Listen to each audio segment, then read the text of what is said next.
Hello दोस्तों, नमस्कार दोस्तों, स्वागत है आप सभी का ऑनलाइन एडा फर्स्ट यूट्यूब चैनल पर। इस वीडियो में हम बात कर रहे हैं कई बड़ी और लेटेस्ट अपडेट के बारे में जो कि संबंधित है यूपी टीजीटी बिजली परीक्षा कार्यक्रम के बारे में। यूपी टीजीटी बिजली एग्जाम डेट को लेकर, साथ ही साथ अगर बात की जाए यूपी टीजीटी बिजली एग्जाम को लेकर हम बात करेंगे। इसके अलावा हम बात करेंगे उत्तर प्रदेश में 51,112 नई प्राथमिक शिक्षक भर्ती के विज्ञापन को लेकर, आयोग के बयान के बारे में, 69,000 शिक्षक भर्ती को लेकर एक एक करके सारी अपडेट हम कवर करते हैं। चैनल को सब्सक्राइब करके बेल आइकन को दबा लें और वीडियो को लाइक कर दें, जिससे कि आपको रियल ऑथेंटिक जानकारी ऑनलाइन अड्डा फर्स्ट यूट्यूब चैनल के माध्यम से मिलती रहे। सीधे शुरुआत करते हैं मुद्दे की। जैसा कि आप जानते हैं कि यूपी टीजीटी बिजली को लेकर अब नई शिक्षा सेवा चयन आयोग के माध्यम से एक के बाद एक नई जानकारी जारी की जा रही है। और जैसा कि उम्मीद थी कि नया आयोग जल्द से जल्द भर्तियों को लेकर कहीं न कहीं रफ्तार पकड़ेगा, वैसा अब देखने के लिए लगने लगा है। क्योंकि नए शिक्षा सेवा चयन आयोग ने कुछ ही समय के अंदर, जैसे ही यहाँ पे 2 बड़े अधिकारियों की नियुक्ति होती है, भर्तियों को लेकर उन्होंने कहीं न कहीं ये कह सकते हैं कि क्रांतिकारी बदलाव आप सभी के सामने देखने के लिए मिला। पहले 2 भर्तियों को लेकर काम शुरू किया गया, फिर उसके बाद में टीजीटी बिजली भर्ती परीक्षा संबंधित भी कार्य शुरू कर दिया गया। अब एक बड़ी जानकारी फिर से सामने निकल कर आ गई है कि नए शिक्षा सेवा चयन आयोग के माध्यम से टीजीटी बिजली 2022 की परीक्षा के संबंध में सभी सरकारी विद्यालयों से लेकर साथ ही साथ सभी जिला अधिकारियों तक अपना जो कहीं न कहीं जानकारी है उन्होंने प्रेषित की थी कि नए शिक्षा सेवा चयन आयोग के माध्यम से टीजीटी बिजली और असिस्टेंट प्रोफेसर की परीक्षा को कराए जाने के संबंध में तैयारी की जा रही है, जिसके लेकर यहाँ पे उनके माध्यम से बताया गया था कि इन दोनों ही परीक्षा को वो दिसंबर के तीसरे सप्ताह से लेकर के जनवरी के दूसरे सप्ताह तक परीक्षा आयोजित करेंगे। अब दिसंबर का तीसरे सप्ताह का मतलब तो आप जानते हैं कि 21 दिसंबर के बाद जो भी आप सभी के सामने हॉलीडे पड़ेगा उस दिन परीक्षा, और दूसरे सप्ताह का मतलब है कि 14 जनवरी से पहले, ठीक है ना। तो 21 दिसंबर से लेकर के 14 जनवरी के बीच में नए शिक्षा सेवा चयन आयोग ने इन परीक्षाओं को आयोजित करने की तैयारी की है।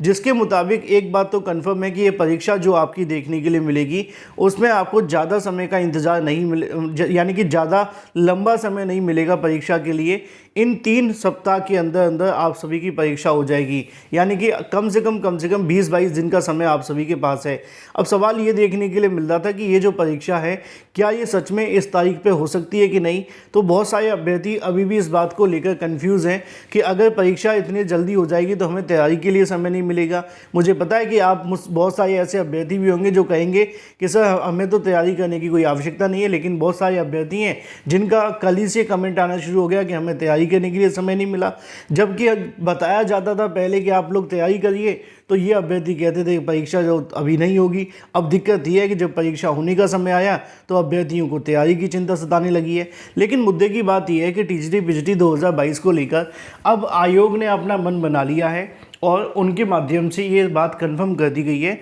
कि वो आने वाले 20 दिनों के अंदर, यानी कि 21 तारीख के बाद 21 दिसंबर से लेकर के 14 जनवरी तक परीक्षा कराने की तैयारी कर रहे हैं। अब इसमें सबसे ज़्यादा जो महत्वपूर्ण चीज़ है वो यही है कि नई शिक्षा सेवा चयन आयोग के माध्यम से अपनी ओर से तैयारी तो कर ली गई है, लेकिन इस तैयारी पर जो मोहर लगेगी वो लगेगी परीक्षा केंद्रों के मिल जाने के बाद में। कम से कम मान के चलिए कि इसी महीने के 20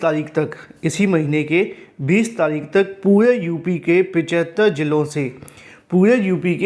जिलों से कंफर्मेशन आ जाएगा कि परीक्षा केंद्र अवेलेबल है या नहीं। अगर एग्ज़ाम सेंटर अवेलेबल होते हैं तो फिर आपके एग्ज़ाम डेट की घोषणा नए शिक्षा सेवा चयन आयोग के माध्यम से कर दी जाएगी। मैंने इसको लेकर आज भी जब अधिकारियों से जानना चाहा कि सर इसके बारे में क्या अपडेट मिली है, तो उन्होंने कहा कि कई परीक्षा केंद्रों को लेकर हमें जानकारी मिलनी शुरू हो गई है और कई परीक्षा केंद्रों को लेकर अभी भी हमें जवाब का इंतज़ार है। जैसे ही सभी जो परीक्षा केंद्र अपनी ओर से जवाब कंफर्म कर देते हैं, फिर आयोग इस बात को लेकर कहीं ना कहीं जो डिसीज़न है वो लेगा कि उनको कितने परीक्षा केंद्र चाहिए टीजीटी बिजली के एग्ज़ाम कराने के लिए। फिर उसके बाद में अगर पर्याप्त संख्या में परीक्षा केंद्र होते हैं तो असिस्टेंट प्रोफेसर भर्ती और टीजीटी बिजली 2022 की भर्तियों को लेकर अपनी ओर से परीक्षा कराने की तैयारी शुरू कर दी जाएगी। अब यूपी में हाल ही में एक बड़ा धरना प्रदर्शन भी हुआ था भर्तियों को लेकर, आपने देखा है। तो इसी वजह से अभी आपने देखा पीसीएस की परीक्षा को भी उसी समय पर करवाया जा रहा है जब यहाँ पे आप सभी की टीजीटी बिजली और असिस्टेंट प्रोफेसर की परीक्षा होनी थी, है ना। तो इन सारी चीज़ों को लेकर कहीं ना कहीं अब कह सकते हैं कि परीक्षा केंद्रों की काफ़ी ज़्यादा कमी तो है, लेकिन ये बात सच है कि अगर आयोग चाहेगा तो परीक्षा करवा लेगा, बस परीक्षा केंद्र मिलने चाहिए, इसके अलावा और कुछ आपको परेशान नहीं करेगा।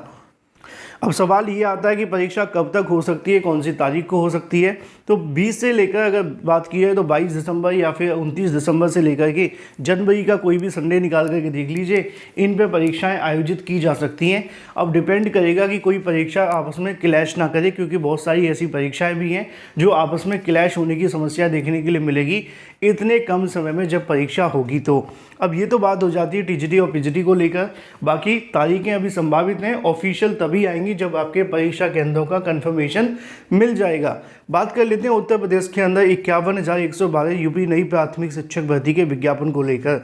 उत्तर प्रदेश के अंदर अब आयोग ने शिक्षक भर्तियों को लेकर काम शुरू कर दिया है, तो नई प्राथमिक शिक्षक भर्ती को लेकर ही बात करनी चाहिए, क्योंकि अभ्यर्थियों ने काफ़ी लंबे समय से धरना प्रदर्शन किए थे शिक्षा सेवा चयन आयोग के ऊपर, अपनी जो मांग है वो भी रखी थी। लेकिन विज्ञापन के बारे में क्या अपडेट है, तो नए शिक्षा सेवा चयन आयोग के अधिकारियों के माध्यम से कहना ये है कि उत्तर प्रदेश के अंदर जो नई प्राथमिक शिक्षक भर्ती का मामला है वो सीधे तरीके से डिपेंड करता है अध्याचन के ऊपर। अधिकारियों का कहना यह है कि हमारी तरफ से सभी शिक्षा विभाग के अधिकारियों को ये कहा गया था कि आपके जो भी कहीं ना कहीं अंडर में आने वाले विद्यालय हैं उनसे संबंधित जानकारी दे दी जाए कि आपके यहाँ कितने पद खाली हैं और कितने पदों पे भर्तियाँ होनी है। तो उनका कहना यह है कि इस जवाब का या इस सवाल का जवाब किसी भी अधिकारी के माध्यम से या किसी भी शिक्षा विभाग के कहीं ना कहीं कह सकते हैं कि अधिकारी ने नहीं दिया है, चाहे वो बेसिक का हो, माध्यमिक का हो या इसके अलावा